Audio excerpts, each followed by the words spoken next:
সে বাঙালি বন্ধ বিজেপি তোমারও চুলের মুঠি ধরে পিটাতে পিটাতে বাংলাদেশে পুশ করে দিব, পরে আমিও ক্ষমা চেয়ে নিব হাত ধরে, বলবো আমার ভুল হয়ে গেছিল, বিজেপিকে লাথি মেরে বাংলাদেশে পাঠানো আমার উচিত হয়নি।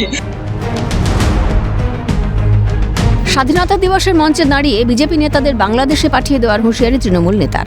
15 আগস্ট মালদার ইংরেজ বাজারের রথবাড়ি মোড়ে স্বাধীনতা দিবসের আয়োজন করা হয় জেলা তৃণমূল কংগ্রেস কমিটির তরফে। সেই মঞ্চ থেকে বেলাগাম মালদহ জেলা তৃণমূল সভাপতি আব্দুর রহিম বক্সি বিজেপি নেতা কর্মীদের কড়া ভাষায় আক্রমণ করেন। যারা বিজেপি করছে তাদেরও সাবধান থাকার হুঁশিয়ারি। বাংলায় কথা বলায় বাংলার শ্রমিকদের বাংলাদেশি সন্দেহে অত্যাচারের প্রতিবাদে সরব আব্দুর রহিম বক্সি। যে ছেলেটাকে জালালপুরে বাংলাদেশে পাঠানো ছিল সে তো অনেক কান্নাকাটি করেছিল, জেলখানার ভিতরে পা ধরে বলেছিল আমি বাঙালি, পশ্চিমবঙ্গে আমার বাড়ি, মালদায় বাড়ি, আমাদের দীর্ঘদিন ধরে পূর্বপুরুষরা এখানে বাস করে, তার কথা কি শোনা হয়েছিল? বেশিপকে দিয়ে তাকে পুষব্যাক করে লাথি মেরে এখান থেকে তাড়িয়ে দেওয়া হয়েছিল।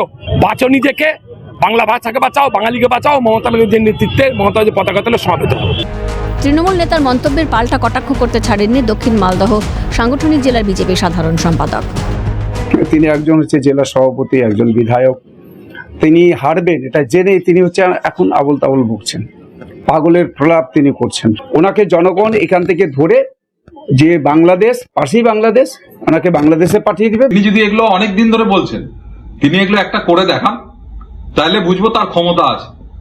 আর তিনি যদি এগুলো করে দেখান, তাহলে এটা আমরা কথা দিচ্ছি তার ঠ্যাং ভেঙে আমরা তার বর্ডারের উপরে তাকেই ফেলে দেবো।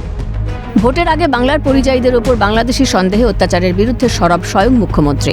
এবার স্বাধীনতার মঞ্চে দাঁড়িয়ে কুমন্তব্যের জেরে শুরু রাজনৈতিক তরজা। মালদা থেকে সমক লাহিড়ীর রিপোর্ট, ক্যালকাটা নিউজ।